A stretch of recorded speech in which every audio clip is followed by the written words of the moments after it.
Hello friends, कैसे हैं आप लोग। उम्मीद है फिट हैं, लाइफ एंजॉय कर रहे हैं। फ्रेंड्स, डिटेल से वीडियो शेयर करेंगे मेहंदी प्लांट्स के अबाउट, और इसको आज हम सीड से ग्रो करने जा रहे हैं। इसको हिना प्लांट कहते हैं और ये टोटली आपका हर्बल प्लांट है। इसके बहुत सारे मेडिकल यूजेस हैं, और अगर इसके लीव्स को ड्राई करके पाउडर करके हाथों पे लगाया जाए, सर के बालों पे लगाया जाए, तो ये आपको कलर भी प्रोड्यूस करता है और ये ठंडक भी प्रोड्यूस करता है। इसलिए ये आपका मेडिकेटेड प्लांट है, हर्बल प्लांट है। इसके बहुत सारे सीड्स आपको एक ही प्लांट से मिल जाते हैं। जब इसके ऊपर फ्लावरिंग होते हैं, फ्लावरिंग के साथ इसके सीड पॉड्स बनते हैं।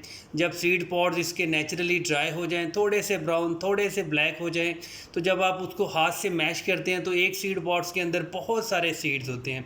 और इसको सीड से ग्रो करना बहुत ही सिंपल प्रोसेस है। आप इसको हर साल मार्च, अप्रैल, मई, जून, जुलाई तक ईजिली ग्रो कर सकते हैं। और जब भी आप इसके सीड्स ग्रो करें, आपने मिट्टी का गमला यूज़ करना है, और वो थोड़े से बड़े साइज़ का गमला होना चाहिए, मतलब चौड़ा गमला होना चाहिए। अगर गमला डीप ना भी हो तो कोई इशू नहीं, लेकिन गमला ज़्यादा से ज़्यादा चौड़ा होना चाहिए। अब ये वाला हमारा मदर प्लांट है जहाँ से हमने सीड्स पॉट्स को हार्वेस्ट किया था।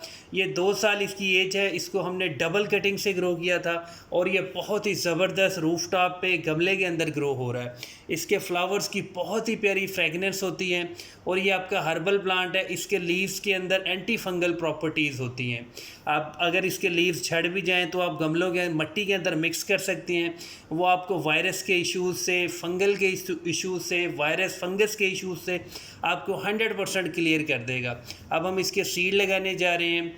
कुछ बेसिकली कुछ ऐसा भी सीन होता है कि अगर आप इसके 10 सीड लगा रहे हैं तो कभी भी सारे सीड जर्मिनेट नहीं होते। बगैर किसी वजह से भी इसके सीड्स काफ़ी सारे ख़राब होते हैं। अब हमने गमले की मिट्टी को एक बार स्मूथ कर लिया, ऊपर इसके सारे सीड्स स्प्रिंकल कर देंगे। अगर हमें 8-10 प्लांट चाहिए तो हमें कम से कम 30 से 40 सीड्स स्प्रिंकल करने हैं। सीड्स इसकी आपने नॉर्मली स्प्रिंकल करने हैं, बिल्कुल सादा सी मिट्टी होनी चाहिए। गमले की मिट्टी बहुत ज़्यादा पाउडर्ड सॉइल होनी चाहिए, सॉफ्ट सी मिट्टी होनी चाहिए। सीड्स स्प्रिंकल करने के बाद आपने बिल्कुल सादा सी मिट्टी से सीड्स को कवर कर देना है। अगर आप चाहें तो कोकोपीट की लेयर भी यूज़ कर सकते हैं। अगर बिल्कुल भालू वाली मिट्टी यूज़ करनी है तो वो भी यूज़ कर सकते हैं। लेकिन मिट्टी कवर करने के बाद आपने कभी भी मिट्टी को हाथ से प्रेस नहीं करना है। बस फर्स्ट टाइम आपने थोड़ा सा ज़्यादा पानी देना है। बस इतना ज़्यादा पानी देना है कि गमले की मिट्टी थोड़ी सी मॉइस्ट, थोड़ी सी वेट हो जाए, और आपके सारे सीड्स एक बार मॉइस्ट होकर बहुत जल्दी जर्मिनेशन के लिए रेडी हो जाएं। और आप इस गमले को आप फुल डे सनलाइट में भी रख सकती हैं, शेडी एरिया में भी रख सकती हैं, ठंडी जगह पे भी रख सकते हैं। आप डिपेंड करता है कि अगर ये मार्च अप्रैल में कर रहे हैं तो आप फुल डे सनलाइट में रख सकते हैं। अगर आप जून जुलाई में ये प्रोसेस कर रहे हैं तो आप इंडोर रखें, ठंडी जगह पे रखें। और जब तक आपके सीड जर्मिनेट नहीं हो जाते, आपने गमले की मिट्टी को मॉइस्ट रखना है। उसको कभी भी बहुत ज़्यादा ड्राई मत होने दें। और नॉर्मली मेहंदी के सीड्स 50 to 80 डेज़ के अंदर सारे जर्मिनेट हो जाते हैं। अब जो अपडेट आपके साथ शेयर कर रहे हैं ये है 42 डेज़ के बाद हमारे मैक्सिमम सीड जर्मिनेट हुए। और इन दिनों बहुत ज़्यादा रेनी सीज़न चल रहा था, जिसकी वजह से हमारे बहुत सारे सीड्स ख़राब भी हुए, डिस्टर्ब भी हुए। मतलब सारे के सारे पानी के फ़्लो की वजह से एक साइड पे इकट्ठे हो गए और जर्मिनेट हो गए। अब ये हमारे बेबी प्लांट्स हैं, इनको हम ट्रांसप्लांट भी करेंगे, बड़े बड़े गमलों में शिफ्ट भी करेंगे, इसको हम क्यारियों में भी लगाएंगे। लेकिन ये हमारे हेल्दी प्लांट्स है, बेबी प्लांट्स है। मेहंदी के प्लांट्स बहुत ज़बरदस्त होती हैं, इनमें बहुत ज़्यादा ग्रीन लुक होती है, और ये आपके रूफ टॉप पे बहुत अच्छी फ्रेगनेंस भी क्रिएट करता है, प्रोड्यूस करता है। अब ये हमारे बेबी प्लांट्स हैं, आप देख सकते हैं कोई अभी छोटे छोटे से हैं, मतलब कुछ अभी 20 दिन पहले जर्मिनेट हुए हैं, कुछ 40 डेज़ के हैं, कुछ 44 डेज़ के हैं। मतलब ओवरऑल इनकी एज लगाई जाए तो ये 50-52 डेज़ के हैं। लेकिन ओवरऑल हमारा एक्सपीरियंस बहुत ज़बरदस्त रहा। बारिशें अगर ना होती तो हमारा गमला फुल बाय फुल 100% जर्मिनेट होता, और हमें 100% जर्मिनेशन के रिजल्ट्स मिलते। मेहंदी के प्लांट आप जब भी ग्रो करें रूफ टॉप पे लगाएं, कोई इशू नहीं है। मीडियम साइज़ गमला होना चाहिए, मतलब बड़े से बड़ा गमला 18 इंच का यूज़ कर लें, एक प्लांट को फिट करें।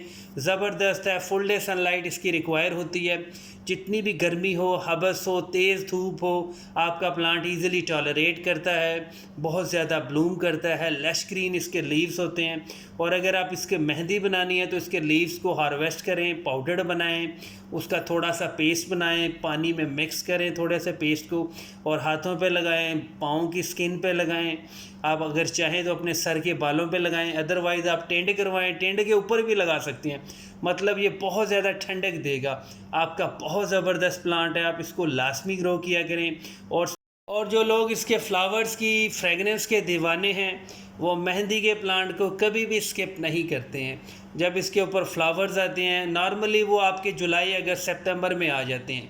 उनकी बहुत ही सूंधी सूंधी सी फ्रेगनेंस होती है। और ये भी कहा जाता है कि जिस घर में मेहंदी का प्लांट होता है वहाँ पे जिन्न और चुड़ैलें भी आ जाती है, लेकिन ऐसा होता नहीं है।